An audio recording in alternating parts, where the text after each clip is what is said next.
आज हम species area relationship topic discuss करेंगे। तो एक साइंटिस्ट थे अलेक्जेंडर वॉन हम्बोल्ट। ये जर्मन नेचुरलिस्ट भी थे और जोग्राफर भी थे। तो इन्होंने साउथ अमेरिका के जंगल में एक चीज़ ऑब्ज़र्व की कि जैसे जैसे एरिया हम एक्सप्लोर्ड एरिया को बढ़ाते हैं, मतलब अपने ऑब्जर्वेशन के एरिया को अगर हम बढ़ाते हैं तो स्पीशीज़ रिचनेस बढ़ती है, लेकिन एक लिमिट तक ही बढ़ती है। तो फिर एक रिलेशनशिप उन्होंने बताई इसके बारे में कि स्पीशीज़ एरिया और स्पीशीज़ रिचनेस और एरिया के बीच में डिफरेंट टैक्सा में, जैसे एंजियोस्पर्मिक प्लांट ले लिए, bird, bat, fresh water fishes, हम कुछ भी ले सकते हैं। तो जब हम स्पीशीज़ रिचनेस और एरिया को लेकर एक ग्राफ प्लॉट करते हैं तो हमें रेक्टेंगुलर हाइपरबोला की शेप मिलती है। अब रेक्टेंगुलर हाइपरबोला क्या होता है?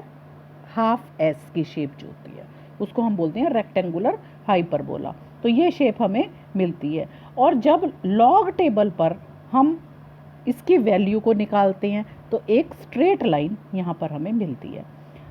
तो इसका इक्वेशन की फॉर्म में हम एक इक्वेशन डेवलप की गई इसके लिए, जो है log s is equal to log c z log a। अब यहाँ पर s क्या है? स्पीशीज़ रिचनेस, a क्या है? एरिया, c क्या है? y इंटरसेप्ट, और z क्या है? Slope of line of regression, मतलब उस लाइन का जो स्टीपनेस होगी उसको हम यहाँ पर z मानते हैं। तो इकोलॉजिस्ट ने ये डिस्कवर किया कि ये जो z की वैल्यू है इसकी वैल्यू हमेशा 0.1 से लेकर 0.2 के बीच में रहती है, चाहे हम किसी भी टैक्सोनोमिक ग्रुप के लिए अपनी ऑब्जर्वेशन को करें।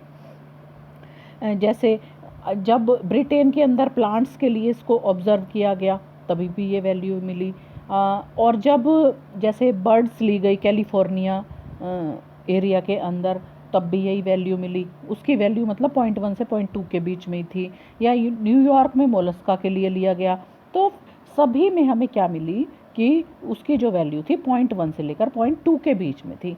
लेकिन जब हम अपने जो एक्सप्लोर्ड एरिया है उसको बहुत ज़्यादा बढ़ा देते हैं, जैसे अगर हम एंटायर कॉन्टिनेंट लेते हैं एरिया में, तो हम ये देखते हैं कि जो z की वैल्यू है वो उसकी वैल्यू 0.6 से लेकर 1.2 के बीच में आ जाती है। 0.6 से लेकर 1.2, मतलब अब ये वेरी कर गया।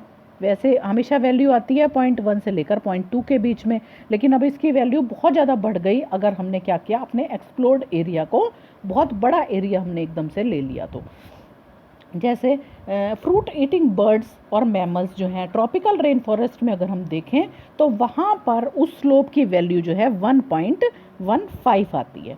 तो ज़्यादा स्टीपर स्लोप का क्या मतलब है? अब यहाँ पर इस डायग्राम में आप देखो, ज़्यादा स्टीपर स्लोप का मतलब ये है कि अगर ये इस लाइन में आप देखो कि अगर ये स्टीपर ज़्यादा है, मतलब खड़ी लाइन ज़्यादा है, और ये चीज़ क्या आ गई, फिर खड़ी लाइन में ये चीज़ ज़्यादा आ जाएगी तो ये ज़्यादा स्टीपर कहलाएगी। और कम स्टीपर लाइन कौन सी होगी? अगर हम ऐसे लाइन खींचे तो अब इस ये वाली जो वैल्यू है ये कम हो गई, तो ये वाली लाइन कैसी है? कम स्टीपर है।